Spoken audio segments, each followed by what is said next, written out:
ಯಾರು ಕಷ್ಟದಲ್ಲಿರ್ತಾರೆ ಅಥವಾ ಯಾರು ಬಾಲಕಾರ್ಮಿಕರಿರ್ತಾರೆ, ಈ ಬಾಲಕಾರ್ಮಿಕರು ಗೊತ್ತಾಯಿದ್ದಾರೆ, ಎಲ್ಲ ಹೇಳಿದ್ದಾರೆ. 14 ವರ್ಷ ಒಳಗಿರ್ತಕ್ಕಂಥ ಎಲ್ಲ ಮಕ್ಕಳು ಏನಾದರೂ ದುಡಿತಾ ಇದ್ರೆ ಅವರು ಬಾಲಕಾರ್ಮಿಕರು. ಮೇಡಮ್ ಅವರು ಹೇಳಿದ್ರು ಸೂಕ್ಷ್ಮವಾಗಿ, ಬಾಲಕಾರ್ಮಿಕ ಎಲ್ಲಿಂದ ಬಂತು? ಲಂಡನ್ನಿಂದ, ಏನು ಚಿಮಣಿಗಳಲ್ಲಿ ಕೆಲಸ ಮಾಡ್ತಕ್ಕಂಥ ಅಲ್ಲಿಂದನೇ ಹುಟ್ಟಿದಂಥ ಅವಾಗಲಿಂದ ಬಾಲಕಾರ್ಮಿಕ ಅದು ಬೆಳೀತಾ ಬೆಳೀತಾ ಬೃಹತ್ ದೊಡ್ಡದಾಗಿ ಬಂತು. ಇತ್ತೀಚೆಗೆ ಕಡಿಮೆ ಆಗ್ತಾ ಇದೆ. ಆದರೂ ಕೂಡ ನಾವು ಇನ್ನೂ ಏನು ಕೂಡ ವಿರೋಧ ದಿನಾಚರಣೆ ಇದನ್ನು ತಡೆಗಟ್ಟಬೇಕು ಅನ್ನೋ ನಿಟ್ಟಿನಲ್ಲಿ ಅನೇಕ ಕಾರ್ಯಕ್ರಮಗಳನ್ನು ಸರ್ಕಾರ ಕೈಗೊಂಡಿದೆ. ನಿಮಗೆ ಪ್ರತಿ ವರ್ಷ ಜಾಗೃತಿ, ಮತ್ತು ಅದಕ್ಕಾಗಿಯೇ ಒಂದು ತಂಡ ಇದೆ, ಲೇಬರ್ ಇನ್ಸ್ಪೆಕ್ಟರ್ ಇದ್ದಾರೆ. ಕೂಡ್ಲಿಗಿಯಲ್ಲಿ ಕೂಡ ಕೆಲವು ಪ್ರಕರಣಗಳಾಗಿದ್ದವು, ಇತ್ತೀಚೆಗೆ ಈಗ ಯಾವಿಲ್ಲ, ಎಲ್ಲವೂ ಕೂಡ ಮುಗಿದಿದ್ದಾವೆ. ಅದರಿಂದ ತಾವೆಲ್ಲರೂ ಕೂಡ ಈ ಒಂದು ವಿರೋಧ ದಿನಾಚರಣೆಯಲ್ಲಿ ಬಾಲಕಾರ್ಮಿಕರ ಬಗ್ಗೆ ನೀವು ಕೂಡ ಗಮನವಹಿಸಿ, ಅಂಥವ್ರು ಯಾರೋ ಇದ್ರೆ ಅವ್ರನ್ನ ಜಿತ್ತಿನಿಂದ ಮುಕ್ತ ಮಾಡಲಿಕ್ಕೆ ತಾವೆಲ್ಲರೂ ಕೂಡ ಪ್ರಯತ್ನ ಮಾಡಬೇಕು ಅಂತ ನನ್ನ ನಿಟ್ಟಿನಲ್ಲಿ ನಮಗೆಲ್ಲರಿಗೂ ಎಲ್ಲ ಇಲಾಖೆದವರು ಎಲ್ಲರೂ ಕೂಡ ನನ್ನ ವಕೀಲ ಸಂಘದ ಪರವಾಗಿ ಧನ್ಯವಾದಗಳು. ದುಡ್ಡಿರುತ್ತೆ, ನೀವು ಉಡಾಯಿಸ್ರಿ, ಅದ್ರ ಬಗ್ಗೆ ನಿಮ್ಗೆ ಯಾರು ಕ್ವಶನ್ ಮಾಡ್ಲಿಕ್ಕೆ ಅಥಾರಿಟಿ ಇರೋದಿಲ್ಲ. ಬಟ್ ಈಗೇನು ಅಂತ ಹೇಳಿದ್ರೆ, ಈಗ ಓದೋ ಸಮಯದಲ್ಲಿ ಓದಿ, ದಯವಿಟ್ಟು ಯಾರು ಸ್ಕೂಲ್ ಡ್ರಾಪ್ ಔಟ್ ಆಗಬೇಡಿ. ಯಾರು ಆ ಥರ ಆಗಿದ್ದಿದ್ರೆ ನಿಮ್ಮ ಗಮನಕ್ಕೆ ಬಂದರೆ ಅದನ್ನು ದಯವಿಟ್ಟು ಅಥಾರಿಟಿಗಳಿಗೆ ತಿಳಿಸಿ ಅಂತ ಹೇಳಿ 2 ಮಾತು ಮುಗಿಸ್ತೀನಿ. ಫ್ರೆಂಡ್ಸ್ ಇರ್ತಾರೆ, ಎಲ್ಲಾದರೂ ಆಟ ಆಡ್ತಿರ್ತಾರೆ ಅಥವಾ ಏನಾದರೂ ಕೆಲಸ ಮಾಡ್ತಿರ್ತಾರೆ, ಹೋಗಿ ನೋಡ್ತೀರಾ ನೀವು, ಅಯ್ಯೋ ಕೆಲಸ ಮಾಡ್ತಾ ಇದ್ದಾನೆ ಬಿಡು ಅಂತಂದು ಬಿಡೋದಲ್ಲ. ನಾವಿಲ್ಲಿ ಏನು ಹೇಳಿರ್ತೀವಿ ಅದನ್ನು ನೀವು ಮನಸ್ಸಲ್ಲಿ ಇಟ್ಕೊಂಡು, ಇವತ್ತು ಕಾರ್ಯಕ್ರಮಕ್ಕೆ ಬಂದಿದ್ರು, ನಮ್ಗೆ ಇಂಥದ್ದೆಲ್ಲ ಹೇಳ್ಕೊಟ್ಟು ಹೋಗಿದ್ದಾರೆ, ಸೊ ನಾವು ಅವ್ರಿಗೆ ಏನಾದರೂ ಸಹಾಯ ಮಾಡಬೇಕು ಅಂತ ಹೇಳ್ಬಿಟ್ಟು ನೀವು ಅವರು ಏನಾದರೂ ಇಂಥ ಏನೋ ಜೀತ ಪದ್ಧತಿ ಆಗಲಿ ಅಥವಾ ಯಾವುದಾದ್ರೂ ಅಂಗಡಿಯಲ್ಲಿ ಅಥವಾ ಗೊಂಬೆ ಮಾಡುವ ಸ್ಥಾನದಲ್ಲಿ ಅಥವಾ ಬೀಡಿ, ಮೇಡಮ್ ಹೇಳಿದರು ಬೀಡಿ, ಸಿಗರೇಟು ಈ ಥರ ಏನಾದರೂ ಕೆಲಸ ಕಾರ್ಯಗಳಲ್ಲಿ ಮಕ್ಕಳನ್ನು ತೊಡಗಿಸಿರ್ತಾರಲ್ಲ, ಅವ್ರು ನೋಡಿದಾಗ ನೀವು ಅದನ್ನು 1098ಗೆ ಕಾಲ್ ಮಾಡಿಬಿಟ್ಟು ತಿಳಿಸ್ಬಿಟ್ಟು ಅವರಿಗೆ ಸಹಕರಿಸ್ಬೇಕು. ನೀವು ಅನ್ಕೋಬೋದು, ನೋಡಪ್ಪ ಈ ಕಾಲದಲ್ಲಿ ಏನಿದೆ, ದುಡ್ಡು ಇದ್ದರೆ ದೊಡ್ಡಪ್ಪ. ನೀವು ಅನ್ಕೋಬೋದು, ಎಲ್ಲರೂ ಇನ್ಸ್ಟಾಗ್ರಾಮ್ ನೋಡ್ತಾರೆ, ಮೊಬೈಲ್ ಎಲ್ಲರೂ ನೋಡ್ತೀರಾ, ಹೌದಾ? ನೋಡ್ಲಾರ್ದವ್ರು ಯಾರೂ ಇಲ್ಲ. ಇಲ್ಲಿಂದಾರಲ್ಲ ಅಷ್ಟೇ, ಮನೇಲಿ ಮಾತ್ರ ಅಪ್ಪಂದಾಗಲಿ ಅಮ್ಮಂದಾಗಲಿ ಅಥವಾ ನೀವೇ ಒಂದು ತೊಗೊಂಡ್ಬಿಟ್ಟಿರ್ತಾರೆ ಸೆಕೆಂಡ್ ಹ್ಯಾಂಡ್ ಮೊಬೈಲ್. ಏನು ಮಾಡ್ತಾರೆ? ಇನ್ಸ್ಟಾಗ್ರಾಮ್ ಮಾಡ್ತಾರೆ. ಇನ್ಸ್ಟಾಗ್ರಾಮ್ ಚೆಕ್ ಮಾಡಿ ಗೊತ್ತದೆ, ಎಲ್ಲರಿಗೂ ಗೊತ್ತು ಇನ್ಸ್ಟಾಗ್ರಾಮು, ಹೌದಾ?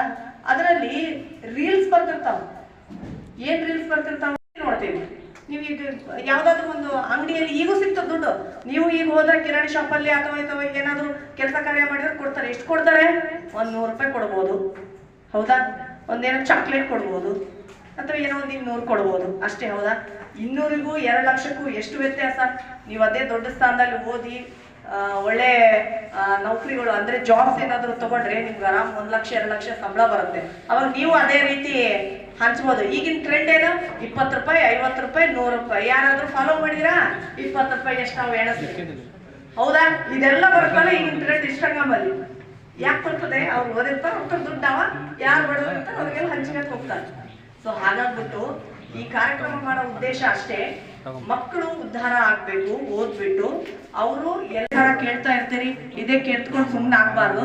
ದಯವಿಟ್ಟು ಯಾರೇ ಮಕ್ಕಳಿದ್ರು ಕಂಡ್ರೆ ನಮ್ಮ ಯಾವುದಾದ್ರು ಜಿಲ್ಲಾ ಕಾರ್ಮಿಕರ ಯೋಜನಾ ಸೊಸೈಟಿ ಅಂತ ಒಂದು ಇರುತ್ತೆ, ಅಲ್ಲಿ ಅಧ್ಯಕ್ಷರು ಅವರೆಲ್ಲ ಇರ್ತಾರೆ, ಆಮೇಲೆ ಸರ್ ಇದ್ದಾರೆ, ಅವ್ರಿಗೆ ನೀವು ತಿಳಿಸ್ಬಿಡ್ಬೇಕು. ಒಂದ್ ವೇಳೆ ನೀವು ಸುಮ್ಮನೆ ಈಗ 1098 ಕೊಡ್ರಿ ನೋಡಂತೇಳಿ ಇವ್ರು ಹೇಳಿದ್ರೆ ಒಂದ್ಸತಿ ಒದ್ದು ನೋಡಮಂತಲ್ಲ, ಅದು ಸುಮ್ಮನೆ ಏನು ಮಾಡಿದ್ರು ಏನೂ ಆಗಲ್ಲ. ಅದು ಏನಾದರೂ ಇದ್ರೆ ಮಾತ್ರ 1098 ಅಂತಂದು ಹೊಡೆದ್ಬಿಟ್ಟು ಫೋನ್ ಮಾಡಿ ಸುಮ್ಮನೆ ಏನೋ ಹೇಳ್ಯಾರ ಇವತ್ತು ನೋಡೋಣ ಇವತ್ತು ಏನಾಗ್ಬೋದು ಅಂತ ಮಾಡಬೇಡ್ರಿ. ದಯವಿಟ್ಟು ಯಾರಾದರೂ ಕಷ್ಟ ಕಾಲದಲ್ಲಿ ಇದ್ದರೆ ಅಂಥವ್ರಿಗೆ ಸಹಾಯ ಮಾಡಿರಿ ಅಂತ ನೀವೇ ಮುಂದೆ ಬರ್ರಿ. ಇವಾಗ ದೊಡ್ಡವ್ರ ಕೈಲಿ ಆಗಲ್ಲ, ನಾವೇನು ಹೇಳ್ತಾ ಹೋಗ್ತೀವಿ, ನೀವು ಮಕ್ಕಳು ಮುಂದೆ ಬನ್ನಿ. ನೀವು ಮಕ್ಕಳೇ ಮುಂದೆ ಇರೋದು. ಈಗ ದಯವಿಟ್ಟು ಮಕ್ಕಳು ಮುಂದೆ ಬಂದು ಯಾರಾದರೂ ನಿಮ್ಮ ಫ್ರೆಂಡ್ಸು ಏನಾದರೂ ಹೊರಗಡೆ ಕಷ್ಟ ಕಾಲದಲ್ಲಿದ್ದರೆ ಈ ಥರ 1098ಗೆ ಕಾಲ್ ಮಾಡಿಬಿಟ್ಟು ಅವರಿಗೆ ಸಹಾಯ ಮಾಡಿರಿ ಅಂತ ಕೇಳ್ತಾ ನನಗೆ ಒಂದೆರಡು ಮಾತನಾಡಲು ಅವಕಾಶ. ನಿಮಗೆ ತಲೆಯಲ್ಲಿ ಹೋಗಿಬಿಟ್ಟಿದೆ. ಬಾಲಕಾರ್ಮಿಕ ಅಂತಕ್ಕಂಥದ್ದು ಒಬ್ಬ ವ್ಯಕ್ತಿಯನ್ನು ಮಾನಸಿಕವಾಗಿ ಮತ್ತು ದೈಹಿಕವಾಗಿ ಕುಗ್ಸ್ತಕ್ಕಂಥ ಕೆಲಸ ಬಾಲಕಾರ್ಮಿಕತೆ ಮಾಡ್ತಾ ಇದೆ. ಇದನ್ನು ತಡೆಗಟ್ಟಲು ದೇಶ ಮತ್ತು ಪ್ರದೇಶ ಅಂತಾರಾಷ್ಟ್ರೀಯ ಮಟ್ಟದಲ್ಲಿ ಇದನ್ನು ತಡೆಗಟ್ಟಬೇಕಂತೇಳಿ ವಿಶ್ವಸಂಸ್ಥೆ ಮತ್ತು ಯುನಿಸೆಫ್ ಜಂಟಿಯಾಗಿ ವಿಶ್ವ ಆರೋಗ್ಯ ಸಂಸ್ಥೆ, ILO ಇಂಟರ್ನ್ಯಾಷನಲ್ ಲೇಬರ್ ಆರ್ಗನೈಜೇಷನ್ ಎಲ್ಲ ಒಡಗೂಡಿ ಇಡೀ ಪ್ರಪಂಚದಲ್ಲಿ ಯಾವ ಒಬ್ಬ ವ್ಯಕ್ತಿ ಕೂಡ ಬಾಲಕಾರ್ಮಿಕನಾಗಿ ಬದುಕಬಾರ್ದು. ಅವನಿಗೆ ಮೂಲಭೂತವಾದಂಥ ಬದುಕಲು ಹಕ್ಕುಗಳನ್ನು ಅವನಿಗೆ ದೊರಕಬೇಕಂತೇಳಿ ಈ ದಿನ ಈ ಕಾರ್ಯಕ್ರಮವನ್ನು ಇಡೀ ವಿಶ್ವಾದ್ಯಂತ ಹಮ್ಮಿಕೊಂಡಿದ್ವಿ. ಅದರ ಒಂದು ಭಾಗವಾಗಿ ಇವತ್ತು ನಮ್ಮ ತಾಲೂಕು ಕಾನೂನು ಸೇವಾ ಸಮಿತಿ, ರಾಷ್ಟ್ರೀಯ ಕಾನೂನು ಸೇವಾ ಪ್ರಾಧಿಕಾರ ಕೂಡ ಇಡೀ ದೇಶದಲ್ಲಿ ಅನೇಕ ಇಲಾಖೆಗಳ ಒಂದು ಸಂಯೋಜನೆಯೊಂದಿಗೆ ಈ ಕಾರ್ಯಕ್ರಮವನ್ನು ನಡೆಸ್ತಾ ಇದ್ದೀವಿ. ನಾನು ಆಗಲೇ ಹೇಳಿದಂತೆ ಒಬ್ಬ ಬಾಲ ಕಾರ್ಮಿಕ ಮಾನಸಿಕವಾಗಿ ಮತ್ತು ದೈಹಿಕವಾಗಿ ದೈಹಿಕವಾಗಿ ತನ್ನ ಬದುಕನ್ನು ಕುಂಠಿತ ಮಾಡ್ತಕ್ಕಂಥ ಒಂದು ವ್ಯವಸ್ಥೆ ಆಗಿರುತ್ತೆ. ಒಬ್ಬ ವ್ಯಕ್ತಿ ದೈಹಿಕವಾಗಿ ಮಾನಸಿಕವಾಗಿ ಕುಂಠಿತನಾದರೆ ಅವನು ಸಮಾಜದಲ್ಲಿ ಅಪರಾಧಕ್ಕೆ ಹಿಡಿತಕ್ಕಂಥ ಸನ್ನಿವೇಶಗಳು ಬರ್ತಾ ಇದ್ದಾವೆ.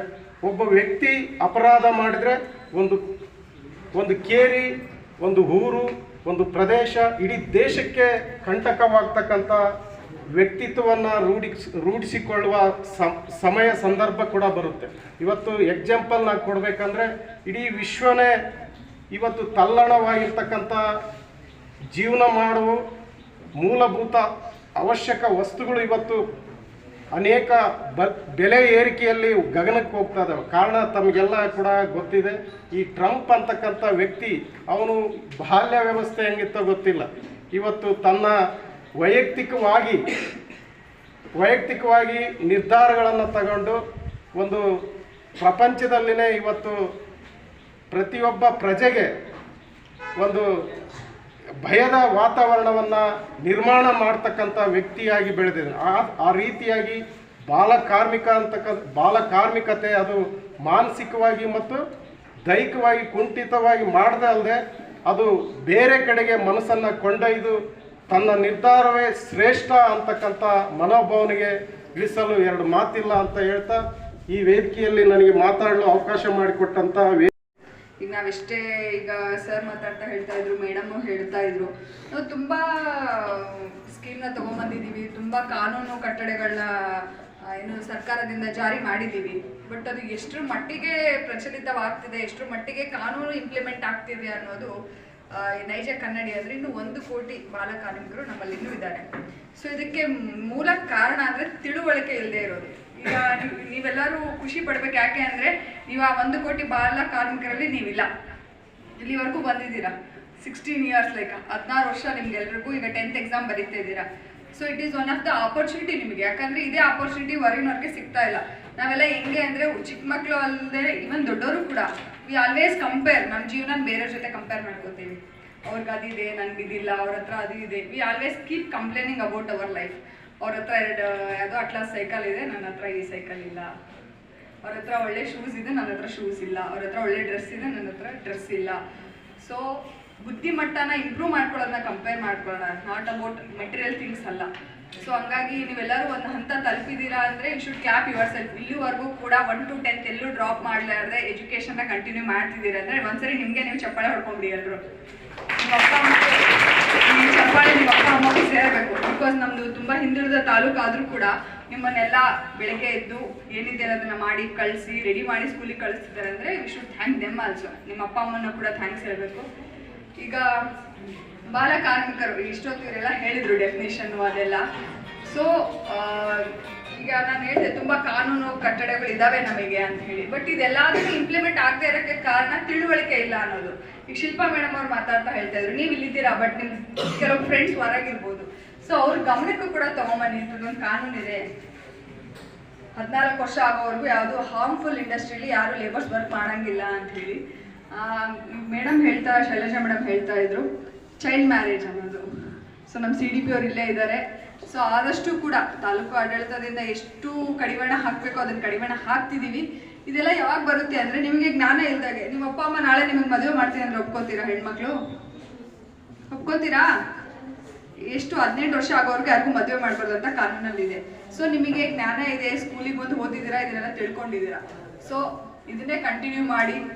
ಆಮೇಲೆ ಇನ್ನೊಂದು ಫೈನಾನ್ಷಿಯಲ್ ಇಂಡಿಪೆಂಡೆನ್ಸ್ ಅನ್ನೋದು ಮೇಡಮ್ ಹೇಳ್ತಾ ಇದ್ರು, ನಾವು ದುಡಿದ್ರೆ ವರದಕ್ಷಿಣೆ ಕೇಳೋದಿಲ್ಲ ಏನೋ ಅಂತ ಹೇಳಿ. ಸೊ ಅದೆಲ್ಲ ಅನ್ನೋದಕ್ಕಿಂತ ಮುಂಚೆ ಇತ್ತು. ಹೆಣ್ಮಕ್ಳು ಯಾವಾಗಲೂ ಡಿಪೆಂಡೆಂಟ್ ಆನ್ ಸಮ್ವನ್ ಎಲ್ಸ್ ಅಂದರೆ ಬೇರೆಯವ್ರ ಮೇಲೆ ಅವಲಂಬಿತವಾಗಿಯೇ ಬದುಕ್ತಿದ್ದೀವಿ ಅಂತ ಹೇಳಿ. ಈಗ ಆಲ್ಮೋಸ್ಟ್ ಕೂತವರಲ್ಲಿ ನಾವೇ ಮೇಜರ್ ಇದ್ದೀವಿ. We women we are proud of it actually. ಸೊ ಎದಕ್ಕೆ ಓದ್ತಾ ಇದ್ದೀವಿ ಅಂದರೆ ಅಪ್ಪ ಅಮ್ಮ ಕಳಿಸ್ತಾರೆ, ಓದ್ತೀನಿ, ನೆಕ್ಸ್ಟ್ ಇಲ್ಲಿ ಮುಗಿದ ತಕ್ಷಣ PUC ಮಾಡ್ತೀನಿ. ಫ್ರೆಂಡ್ PUC ಮಾಡಿದ್ರು ನಾನು ಮಾಡಿದೆ, ಅವ್ಳು ಡಿಗ್ರಿ ಮಾಡಿದ್ರು ನಾನು ಮಾಡಿದೆ. ಅಲ್ಲ, ಹ್ಯಾವ್ ಅ ಗೋಲ್. ನಿಮಗೂ ಕೂಡ ಏನಾದರೂ ಒಂದು ಮಾಡಬೇಕು ಅಂತ ಒಂದು ಗುರಿ ಇಟ್ಕೊಂಡಿರ್ಬೇಕು. ಅದು ಚಿಕ್ಕದೋ ದೊಡ್ಡದೋ ದಟ್ ಡಸಂಟ್ ಮ್ಯಾಟರ್. ಅಂದರೆ ಎಲ್ಲರೂ ನಾಳೆ UPSC ಕ್ಲಿಯರ್ ಮಾಡ್ತೀವಿ, KPSC ಕ್ಲಿಯರ್ ಮಾಡ್ತೀವಿ ಅನ್ನೋದಲ್ಲ. ನಿಮ್ಮ ಕೆಪಾಸಿಟಿ ಅಂದರೆ nobody is expert in their owns. ಎಲ್ಲ ಸಬ್ಜೆಕ್ಟ್ಸಲ್ಲೂ ಕೂಡ ಎಲ್ಲರೂ ಎಕ್ಸ್ಪರ್ಟ್ ಇರಲ್ಲ. ಓಕೆನಾ? ಒಬ್ಬರಿಗೆ ಮ್ಯಾಥ್ಸಲ್ಲಿ ಚೆನ್ನಾಗಿದ್ರೆ ಸೋಷಿಯಲಲ್ಲಿ ಚೆನ್ನಾಗಿರಲ್ಲ, ಒಬ್ರು ಕನ್ನಡ ಚೆನ್ನಾಗಿ ಬರೆದು ಓದ್ತಿರ್ತಾರೆ, ಇಂಗ್ಲೀಷ್ ಅರ್ಥ ಆಗಲ್ಲ. ಸೊ ನಿಮ್ಮದು ಸ್ಟ್ರೆಂತು ವೀಕ್ನೆಸ್ಸು ಏನು ಅಂತ this is the right age to know. ಯಾಕಂದರೆ ನೀವು ನೆಕ್ಸ್ಟ್ ಈಗ ಚೂಸ್ ಮಾಡಬೇಕಾಗತ್ತೆ ಸ್ಟ್ರೀಮ್ನ, ಕಾಮರ್ಸು, ಸೈನ್ಸು, ಆರ್ಟ್ಸ್ ಅಂದಾಗ. ಸೊ ಅದಕ್ಕೆ ನೀವು ಯಾರಿದ್ರೆ ನೀವೆಲ್ವಾ ಇಲ್ಲಿ ಶಿಕ್ಷಣದಿಂದ ಆಗಿರ್ಬೋದು, ಆಟ ಓಟಗಳಲ್ಲಿ ಆಗಿರ್ಬೋದು, ತೊಡಗುವುದನ್ನು ಮಾಡದೆ ಯಾವುದೇ ಒಂದು ಉದ್ದಿಮೆಗಳಲ್ಲಿ ಕೆಲಸ ಮಾಡೋಂಥ ಒಂದು ಕೆಲಸನ ನಾವು ಬಾಲಕಾರ್ಮಿಕ ಪದ್ಧತಿ ಅಂತ ಹೇಳ್ತೀವಿ. ಅಂದರೆ ಮಕ್ಕಳು, ಇಂದಿನ ಮಕ್ಕಳೇ ನಾಡಿನ ಇಂದಿನ ಪ್ರಜೆಗಳಂತ ನಾವೆಲ್ಲ ಕರಿತೀವಿ. So student life is golden life ಅಂತ ಹೇಳ್ತಾರೆ. ಅಂದರೆ ಆ ಒಂದು ವಯಸ್ಸಲ್ಲಿ ಏನು ಮಾಡಬೇಕೋ ಅದು ಮಾಡಿದರೆ ಚೆನ್ನಾಗಿದೆ. ಸೊ ಈ ನಿಟ್ಟಿನಲ್ಲಿ ತಾವುಗಳು ಏನು ಮಾಡಬಹುದು ಅಂತಂತಂದರೆ ತಾವು ಎಲ್ಲೆಲ್ಲಿ ಮಕ್ಕಳು ಅಂದರೆ ತಮ್ಮ ಸ್ನೇಹಿತರಾಗಿರ್ಬೋದು ಅಥವಾ ಹೊರಗಡೆ ಎಲ್ಲಿ ಅದರ ಒಂದು ಚೈಲ್ಡ್ ಲೈನ್ ಹೆಲ್ಪ್ಲೈನ್ ಇದೆ, ಮಂಜುನಾ 98ಗೆ ಕರೆ ಮಾಡಿಬಿಟ್ಟು ಅವರು ಈ ಒಂದು ಪದ್ಧತಿಯನ್ನು ನಿರ್ಮೂಲನೆ ಮಾಡೋದಕ್ಕೆ ಎಲ್ಲರೂ ಕೂಡ ಕೈ ಜೋಡಿಸಬೇಕು. ಅದೇ ರೀತಿ ಪ್ರತಿಯೊಂದು ಈ ಒಂದು ಬಾಲಕಾರ್ಮಿಕ ಪದ್ಧತಿ ನಿರ್ಮೂಲನೆ ಮಾಡೋ ನಿಟ್ಟಿನಲ್ಲಿ ಬರೀ ಸರ್ಕಾರದ ಕಾನೂನುಗಳು ಜೊತೆಗೆ ನಾವೆಲ್ಲರೂ ಪ್ರತಿಯೊಬ್ಬ ನಾಗರಿಕರು ಕೂಡ ಈ ಒಂದು ಪದ್ಧತಿಯನ್ನು ನಿರ್ಮೂಲನೆ ಮಾಡೋದಕ್ಕೆ ನಾವೆಲ್ಲರೂ ಕಟಿಬದ್ಧರಾಗಿ ನಿಲ್ಲೋಣ ಅಂತ ಹೇಳ್ತಾ ನನ್ನ ಎರಡು ಮಾತನ್ನು. ಒಬ್ರಿಗೆ ಈಗ ಒಂದು ರೋಸ್ ಇರುತ್ತೆ, ಜಾಸ್ಮಿನು, ಕಂಪೇರ್ ಮಾಡೋಕ್ಕಾಗುತ್ತಾ? Rose is beautiful in its own way. ಈಗ ರೋಸ್ಗಿರೋ ಬ್ಯೂಟಿ ಜಾಸ್ಮಿನ್ಗಿರೋ ಸ್ಮೆಲ್ ತಂದ್ಕೊಡೋಕ್ಕಾಗಲ್ಲ. ಸೊ ಹಂಗಾಗಿ ಕಂಪೇರ್ ಮಾಡ್ಕೋಬೇಡಿ, ಚೆನ್ನಾಗಿ ಓದಿ. ಸೊ ಆದಷ್ಟು ಅವೇರ್ನೆಸ್ ಮೂಡಿಸಿ. ಈಗ ನಮ್ಮ ಇಂಡಿಯಾನೂ ಆಗ್ತಾ ಇದೆ ಕೆಲಸ, ನಾವು ಎವ್ರಿ ಮಂತ್ ಕೂಡ ರೈಡ್ ಮಾಡ್ತಾ ಇರ್ತೀವಿ. ಆಮೇಲೆ ಎಲ್ಲ ನಾವು ಶಾಪ್ಸ್ ಅವ್ರಿಗೂ ಬಿಸ್ನೆಸ್ ಅವ್ರಿಗೂ ನಾವು ಅವೇರ್ನೆಸ್ ಕೊಡ್ತಾ ಇರ್ತೀವಿ. ಬಾಲ ಕಾರ್ಮಿಕರನ್ನ ಕೆಲ್ಸಕ್ಕೆ ಇಟ್ಕೊಳ್ಳೋದು ಕೂಡ ಅಫೆನ್ಸ್.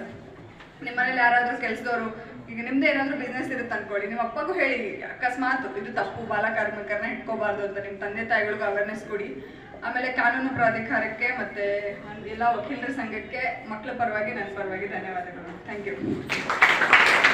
ಬಡ ವಿದ್ಯಾರ್ಥಿಗಳ ಪ್ರಸಾದ ನಿಲಯ ಸಮಿತಿ ಅಂತೇಳಿ ಒಂದು ಹಾಸ್ಟೆಲನ್ನು ಮಾಡಿದ್ದಾರೆ. ಅದರಲ್ಲಿ 100 ವಿದ್ಯಾರ್ಥಿಗಳು ದಿನಂಪ್ರತಿ ಊಟ ಮಾಡ್ತಾ ಇದ್ದಾರೆ. ಇದು ಒಂದು ನಮ್ಮ ಮಠದ ಮತ್ತು ನಮ್ಮ ಶಾಲೆಯ, ನಮ್ಮ ಜೀವನದ ಸಂಸ್ಥಾನದ ಹೆಮ್ಮೆಯ ವಿಷಯ ಅಂತ ಹೇಳಲಿಕ್ಕೆ ನಾನು ಬಯಸ್ತಾ ಇದ್ದೀನಿ. ಯಾಕೆ ಈ ವಿಚಾರಗಳನ್ನು ನಾನು ಪ್ರಸ್ತಾಪಿಸಬೇಕು ಅಂತಂತ ಹೇಳಿದ್ರೆ, ಈ ಒಂದು 4 ವರ್ಷಗಳ ಹಿಂದೆ ನಡೆದಂಥ ಒಂದು ಘಟನೆಯನ್ನು ನಿಮ್ಗೆ ಹೇಳ್ತೀನಿ.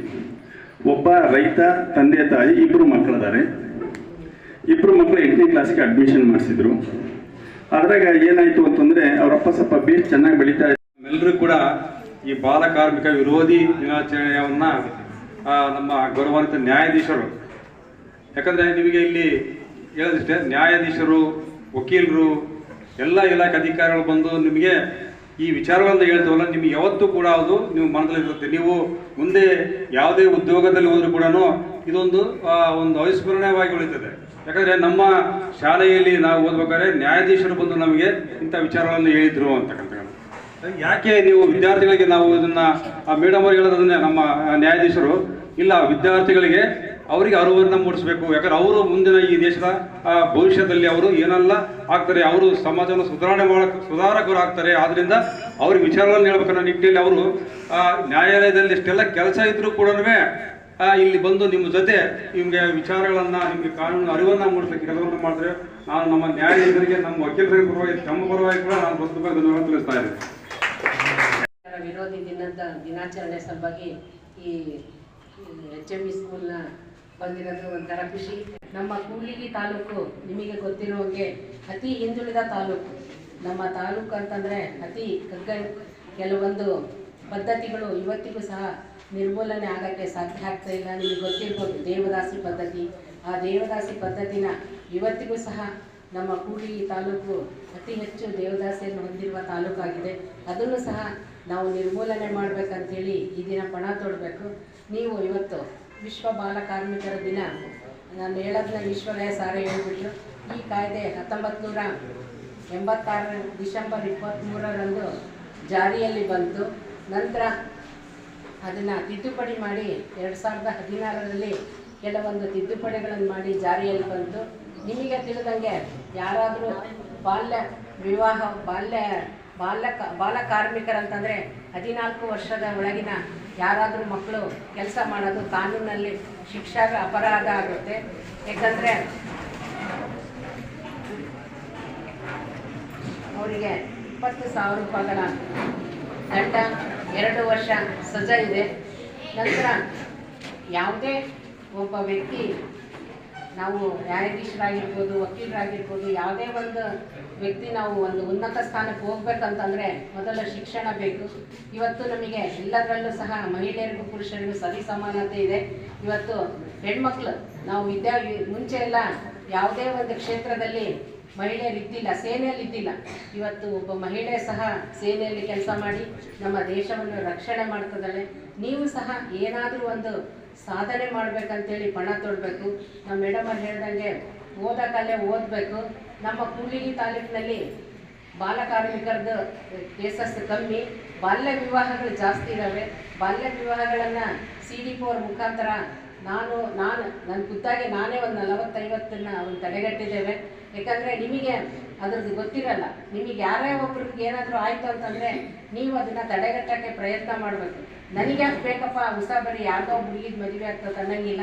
ನೀವು ಒಂದು ಜೀವವನ್ನು ಉಳಿಸಿದ ನಿಮಗೆ ಅದನ್ನು ಇದು ಬರುತ್ತೆ, ದೇವರ ಆಶೀರ್ವಾದ ಅಂತಾರಲ್ಲ. ಯಾಕಂದರೆ ಬಾಲ್ಯ ವಿವಾಹದಿಂದ ಒಂದು ಜೀವ ಸಾಯೋ ಇದಾಗುತ್ತೆ. ಅದನ್ನು ಮದುವೆ ಮಾಡ್ಕೊಳ್ಳೋ ವಯಸ್ಸಿರಲ್ಲ ಅವರಿಗೆ. ನಮ್ಮ ಕೂಡ್ಲಿಗಿ ತಾಲೂಕಿನಲ್ಲಿ ಅತಿ ಹೆಚ್ಚು ಕೆಲವೊಂದು ಬಾಲ್ಯ ವಿವಾಹಗಳನ್ನು ತಡೆಗಟ್ಟಿದ್ದೇವೆ. ನೀವು ಸಹ ತಡೆಗಟ್ಟಿರಿ. ನಮ್ಮ ಉಚಿತ ಕಾನೂನು ನೆರವು ಸಮಿತಿ ಅಂತ ಇದೆ ನಮ್ಮ ಕೂಡ್ಲಿಗಿ ನ್ಯಾಯಾಲಯದಲ್ಲಿ. ಆ ಕೂಡ್ಲಿಗಿ ನ್ಯಾಯಾಲಯದಲ್ಲಿ ನಾವು 10 ಜನ ಪ್ಯಾನಲ್ ವಕೀಲ್ಸ್ ಇರ್ತೇವೆ, ಮೀಡಿಯೇಟರ್ಸ್ ಇರ್ತೇವೆ. ನಿಮಗೇನಾದರೂ ಒಂದು ತೊಂದರೆ ಆಯಿತು ಅಂತಂದರೆ ನಿಮ್ಮ ಉಚಿತ ಕಾನೂನು ನೆರವು ಸಮಿತಿಯನ್ನು ಇದನ್ನು ಸಂಪರ್ಕಿಸಿದರೆ ನಿಮಗೆ ಬರೋಕ್ಕಾಗ್ತಿರಲ್ಲ. ಯಾರಿಗೋ ಒಬ್ಬರ ಮೇಲೆ ದೌರ್ಜನ್ಯ ದಬ್ಬಾಳಿಕೆ ನಡೆಯುತ್ತೆ. ಅಂಥ ಸಮಯದಲ್ಲಿ ನೀವು ಒಂದು ಪತ್ರದ ಮುಖಾಂತರ ಒಂದಿಲ್ಲ ಖುದ್ದಾಗಿ ನೀವು ಬಂದು ಕಂಡ್ರೆ ನಿಮಗೆ ಉಚಿತ ಕಾನೂನು ನೆರವು ಸಮಿತಿಯ ನೆರವನ್ನು ಪಡಿತೇವೆ. ನಂತರ ಈ ಮಂಗಳಮುಖಿಯರಿದ್ದರು ನಮ್ಮ ಕೂಡ್ಲಿಗಿ ತಾಲೂಕಿನಲ್ಲಿ. ಮಂಗಳಮುಖಿಯರಿಗೆ ಒಂದು 25 ಜನಕ್ಕೆ ನಾವು ಮಾಸಾಶನವನ್ನು ಮಾಡಿಸ್ಕೊಟ್ಟಿದ್ದಾರೆ ನಮ್ಮ ನ್ಯಾಯಾಧೀಶರು. ಒಂದಿನ ಅಂತಾರಾಷ್ಟ್ರೀಯ ಮಹಿಳಾ ದಿನ ಮಾಡಿ ಅವರಿಗೆ ತಹಶೀಲ್ದಾರ್ ಮುಖಾಂತರ ಎಲ್ಲ ಪದವಿ ಪ್ರಮಾಣ ಪತ್ರವನ್ನು ಕೊಟ್ಟು ಅವರು ಸಹ ನಮ್ಮ ಸಮಾಜದಲ್ಲಿ ನಮ್ಮಂತೆ ಬದುಕಬೇಕಂತೇಳಿ ಅಂತ ಕೆಲವೊಂದು ಕಾರ್ಯಕ್ರಮ ನಮ್ಮ ಉಚಿತ ಕಾನೂನು ನೆರವು ಸಮಿತಿ ಭಾಳ ಕಾರ್ಯಕ್ರಮಗಳನ್ನು ಮಾಡಿದ್ದಾವೆ. ಮುಂದೆ ಸಹ ನಮ್ಮ ನ್ಯಾಯಾಧೀಶರು ಭಾಳ ಸ್ಫೂರ್ತಿ ಈ ಕಾರ್ಯಕ್ರಮಗಳನ್ನು ಮಾಡುವಲ್ಲಿ ಹೆಚ್ಚು ಆಸಕ್ತಿ ಇರೋದ್ರಿಂದ ನಮ್ಮ ಕೂಡ್ಲಿಗಿ ತಾಲೂಕಿನಲ್ಲಿ ಈ ಫೋಕ್ಸಾ ಕಾಯ್ದೆ ಬಗ್ಗೆ ಕೆಲವರಿಗೆ ಜನವರಿಗೆ ತಿಳುವಳಿಕೆ ಇಲ್ಲ. ಆ ಕಾರ್ಯಕ್ರಮವನ್ನು ಸಹ ನಮ್ಮ ಮೇಡಮರು ಮಾಡೋಣ ಅಂತ ಹೇಳಿದ್ದಾರೆ. ನೀವೆಲ್ಲರೂ ಸಹ ವಿದ್ಯಾವಂತರಾಗ್ರಿ. ನಂತರ ಈ ಮೊಬೈಲ್ ಗೀಳಿನಿಂದ ದೂರ ಇರ್ರಿ. ಇವತ್ತು ಮೊಬೈಲ್ನಿಂದ ಎಷ್ಟೋ ಸಂಸಾರಗಳು ಹಾಳಾಗ್ತಿದ್ದಾವೆ, ಎಷ್ಟೋ ಜೀವಗಳು ಹಾಳಾಗ್ತಿದ್ದಾವೆ. ನಿಮ್ಮ ತಂದೆ ತಾಯಿ ಕಳಿಸಿರೋದಕ್ಕೆ ಓದಲಿಕ್ಕೆ ವಿದ್ಯಾಭ್ಯಾಸವನ್ನು ಮಾಡಿ ನಮ್ಮ ಕಾಲ ಮೇಲೆ ನಾವು ನಿಂತ್ಕೊಂಡ್ರೆ ಯಾರ್ದು ಸಹಾಯದಿಂದಲೇ ಎಲ್ಲರನ್ನು ತಂದೆ ತಾಯಿಗಳನ್ನ ಪೋಷಣೆ ಮಾಡ್ಬೋದು, ಎಲ್ಲರನ್ನು ಪೋಷಣೆ ಮಾಡ್ಬೋದು. ಮಹಿಳೆಯರು ವಿದ್ಯಾವಂತರಾದಾಗ ಮಾತ್ರ ನಮ್ಮ ಮೇಲೆ ದೌರ್ಜನ್ಯ ದಬ್ಬಾಳಿಕೆ ತಡೆಯಲಿಕ್ಕೆ ಸಾಧ್ಯ. ಈ ವರದಕ್ಷಿಣೆ ಪಿಡಿಗೆ ಹೋಗ್ಬೇಕಂತಂದರೆ ನೀವು ಉದ್ಯೋಗ ಮಾಡಬೇಕು. ಉದ್ಯೋಗ ಮಾಡೋ ಮಹಿಳೆಯಿಂದ ಒಬ್ಬ ಪುರುಷ ವರದಕ್ಷಿಣೆ ತೊಗೊಳ್ಳ. ಯಾಕಂದರೆ ದುಡಿಯೋ ಹೆಂಡತಿ ಸಿಗ್ತಾನಲ್ಲ ತೊಗೊಳ್ಳಲ್ಲ ಅಂತ ನನ್ನ ಅಭಿಪ್ರಾಯ. ಯಾಕಂದರೆ ನಮ್ಮ ಮೇಲೆ ನಡೀತಿರೋದೇ ಪುರುಷರ ದಬ್ಬಾಳಿಕೆ. ಕೆಲವೊಂದು ವಿಚಾರಗಳನ್ನು ಈ ಕಾನೂನು ತಿಳುವಳಿಕೆಯನ್ನು ಜಾಸ್ತಿ ಮಹಿಳೆಯರಿಗಿನ ಪುರುಷರಿಗೆ ಕೊಟ್ಟಾಗ ಮಾತ್ರ ನಮ್ಮ ಮೇಲೆ ಅತ್ಯಾಚಾರ ಅನಾಚಾರ ಎಲ್ಲದನ್ನು ತಡೆಗಟ್ಟಲಿಕ್ಕೆ ಸಾಧ್ಯ. ನಮ್ಮ ಅತಿ ಹಿಂದುಳಿದ ತಾಲೂಕಿನಲ್ಲಿ ಎಷ್ಟೋ ಜನ ಇವತ್ತು ಶಿಕ್ಷಕರಾಗಿದ್ದಾರೆ. ಈ ಶಾಲೆಯಲ್ಲಿ ಓದಿರೋರು ಎಲ್ಲರೂ ಕೆಲಸ ಮಾಡ್ತಾ ಇದ್ದಾರೆ. ನೀವು ಸಹ ವಿದ್ಯಾವಂತರಾಗಿ ಮಹಿಳೆಯರು ಮೊದಲು ಆತ್ಮಸ್ಥೈರ್ಯವನ್ನು ಬೆಳೆಸ್ಕೋಬೇಕು. ಯಾವುದೇ ಒಂದು ತೊಂದರೆ ಆಯ್ತಂದರೆ ಅದಕ್ಕೊಂದು ಪರಿಹಾರ ಇದ್ದೇ ಇರುತ್ತೆ. ಇವತ್ತು ಮಹಿಳಾ ತಹಶೀಲ್ದಾರ್ ಇದ್ದಾರೆ, ಮಹಿಳಾ APP ಇದ್ದಾರೆ, ನಮ್ಮ ಮಹಿಳಾ ನ್ಯಾಯಾಧೀಶರಿದ್ದಾರೆ, ಮಹಿಳಾ ಶಿಶು ಅಭಿವೃದ್ಧಿ ಯೋಜನಾಧಿಕಾರಿಗಳಿದ್ದಾರೆ. ನೀವು ಸಹ ಎಲ್ಲ ಮಹಿಳಾ ವಕೀಲರಿದ್ದಾರೆ, ಎಲ್ಲರಿದ್ದಾರೆ. ಮತ್ತೆ ಪುರುಷರು ಸಿಟ್ಟಾಗಬಾರ್ದು. ಯಾಕಂದರೆ ನಾನು ಪುರುಷ ವಿರೋಧಿ ಏನಲ್ಲ, ಆದರೂ ಸಹ ಪುರುಷ ವಿರೋಧಿನ ಅಂತೇಳಿ ಅಂತಾರೆ ನನಗೆ. ಆ ರೀತಿ ಏನಲ್ಲ. ನಾವು ಮಹಿಳೆಯರ ನಮ್ಮ ಹಕ್ಕುಗಳನ್ನ ನಾವು ಪ್ರತಿಷ್ಠಾಪನೆ ಮಾಡಬೇಕು. ನೀವು ಓದಿ ವಿದ್ಯಾವಂತರಾಗ್ರಿ. ಒಂದು ನಮ್ಮ ಕೂಡ್ಲಿಗಿಗೆ ಕೀರ್ತಿಯನ್ನು ತರ್ರಿ. ನಿಮಗೆ ಏನಾದರೂ ತೊಂದರೆ ಆಯ್ತು ಅಂತಂದರೆ ನಾನು ನ್ಯಾಯಾಲಯದಲ್ಲಿ ಆವರಣದಲ್ಲೇ ಇರ್ತೇವೆ. ನಾವು ಎಲ್ಲ ವಕೀಲರಿಗೆ ಇರ್ತೇವೆ, ನಾನೇ ಇರ್ತೇನೆ. ನಿಮಗೆ ಏನಾದರೂ ತೊಂದರೆ ಆದರೆ ನಮ್ಮ ಉಚಿತ ಕಾನೂನು ನೆರವು ಸಮಿತಿಯ ನೆರವನ್ನು ಪಡೆಯಿರಿ ಅಂತ ಹೇಳ್ತಾ ನಮ್ಮ ಶಾಲೆಯಲ್ಲೇ ನನಗೆ ಮಾತನಾಡಲು ಅವಕಾಶ ಮಾಡಿಕೊಟ್ಟಂತ ಎಲ್ಲರಿಗೂ ವಂದಿಸಿ ನನ್ನ ಮಾತನ್ನು ನಾನು ಸತ್ಯವಾಗಿ ಪ್ರಾಮಾಣಿಕವಾಗಿ ಹಾಗೂ ಆತ್ಮ ಸಾಕ್ಷಿಯಾಗಿ ಪ್ರಮಾಣ ಮಾಡುವುದೇನೆಂದರೆ ನಾನು ವಾಸಿಸುವ ಸುತ್ತಮುತ್ತಲಿನ ಪ್ರದೇಶ ಹಾಗೂ ನಾನು ಕೆಲಸ ಮಾಡುವ ಸ್ಥಳದಲ್ಲಿ ಯಾವುದೇ ಬಾಲಕಾರ್ಮಿಕರು ಹಾಗೂ ಕಿಶೋರ ಕಾರ್ಮಿಕರು ಕಂಡು ಬಂದಲ್ಲಿ ನೇಮಿಸಿಕೊಂಡ ಮಾಲೀಕರು ಹಾಗೂ ಪೋಷಕರಿಗೆ ತಿಳುವಳಿಕೆ ಹೇಳಿ ಮಗುವನ್ನು ಶಾಲೆಗೆ ಸೇರಿಸುತ್ತೇನೆ. ಬಾಲಕಾರ್ಮಿಕ ಹಾಗೂ ಕಿಶೋರ ಕಾರ್ಮಿಕರನ್ನು ತೊಡಗಿಸಿಕೊಂಡ ತಯಾರಿಸಲ್ಪಟ್ಟ ಯಾವುದೇ ವಸ್ತುವನ್ನು ಉಪಯೋಗಿಸುವುದಿಲ್ಲ ಮತ್ತು ಬಾಲಕಾರ್ಮಿಕ ಹಾಗೂ ಕಿಶೋರ ಕಾರ್ಮಿಕರ ಸೇವೆಯನ್ನು ಪಡೆಯುವುದಿಲ್ಲವೆಂದು ಇಂದು ವಿಶ್ವ ಬಾಲಕಾರ್ಮಿಕ ಪದ್ಧತಿ ವಿರೋಧಿ ದಿನ ಇಂದು ಪ್ರಮಾಣ ಮಾಡುತ್ತೇನೆ.